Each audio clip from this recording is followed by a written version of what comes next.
The Pharisees heard that Jesus was winning and baptizing more disciples than John. Actually, Jesus himself did not baptize anyone, only his disciples did. So when Jesus heard what was being said, he left Judea and went back to Galilee. On his way there, he had to go through Samaria. In Samaria, he came to a town named Sychar, which was not far from the field that Jacob had given to his son Joseph. Jacob's well was there, and Jesus, tired out by the trip, sat down by the well. It was about noon.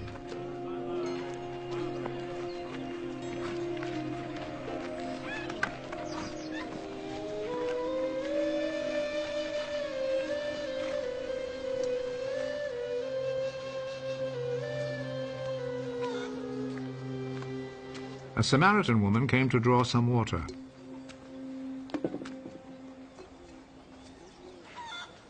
Give me a drink of water. His disciples had gone into town to buy food. You're a Jew and I'm a Samaritan. So how can you ask me for a drink? Jews will not use the same cups and bowls that Samaritans use. If you only knew what God gives, and who it is that is asking you for a drink, you would ask him. And he would give you a life-giving water. Sir, you don't have a bucket and the well is deep. Where would you get that life-giving water? It was our ancestor Jacob who gave us this well. He and his children and his flocks all drank from it. You don't claim to be greater than Jacob, do you? Those who drink this water will get thirsty again. But those who drink the water that I will give them will never be thirsty again.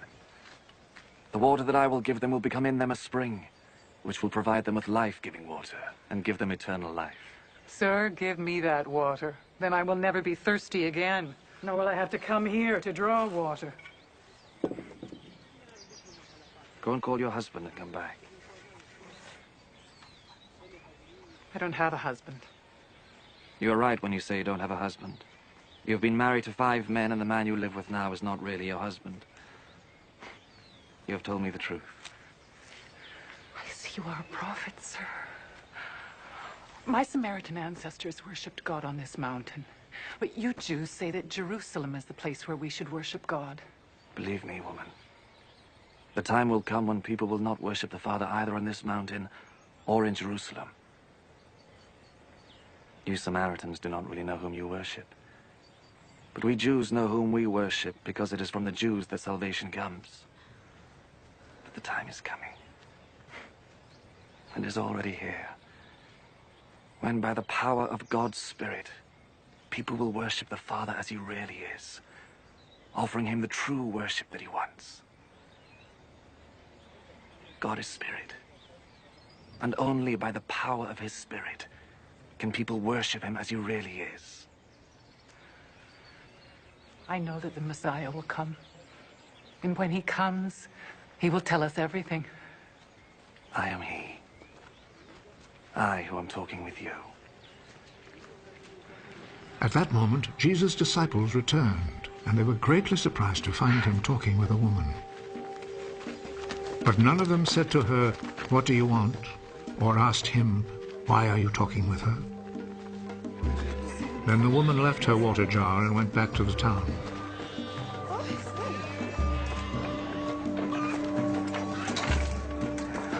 Come and see the man who told me everything I've ever done. Could he be the Messiah?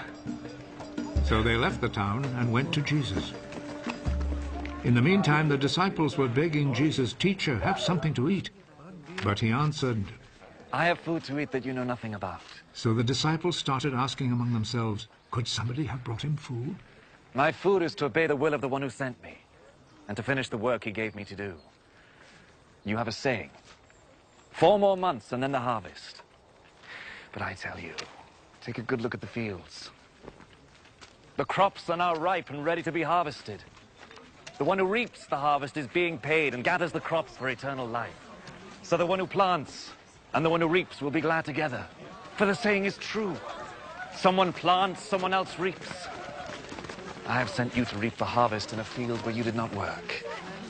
Others worked there, and you profit from their work. Many of the Samaritans in that town believed in Jesus because the woman had said, "He told me everything I have ever done." So when the Samaritans came to him, they begged him to stay with them, and Jesus stayed there 2 days. Many more believed because of his message, and they told the woman, "We believe now, not because of what you said, but because we ourselves have heard him, and we know that he really is the Savior of the world." After spending 2 days there, Jesus left and went to Galilee, for he himself had said, "Prophets are not respected in their own country."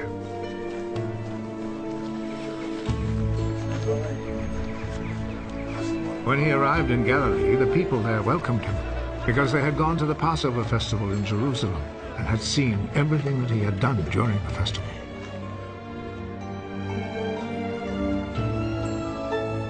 Then Jesus went back to Cana in Galilee, where he had turned the water into wine.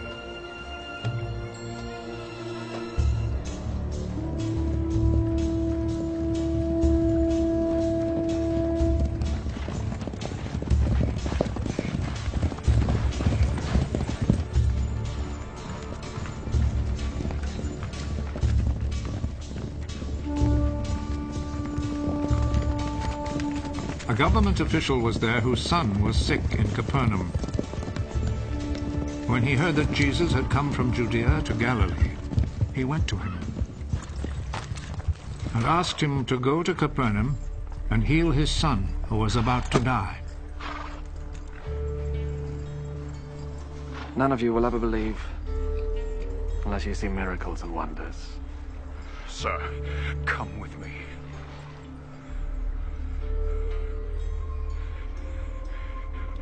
Before my child dies. Go. Your son will live. The man believed Jesus' words and went.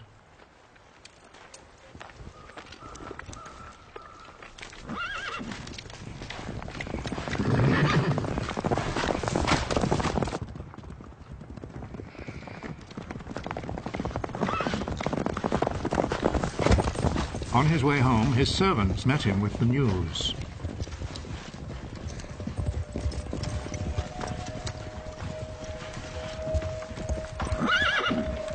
Your boy is going to live. He asked them what time it was when his son got better. It was 1 o'clock yesterday afternoon when the fever left him. Then the father remembered that it was at that very hour when Jesus had told him. Your son will live.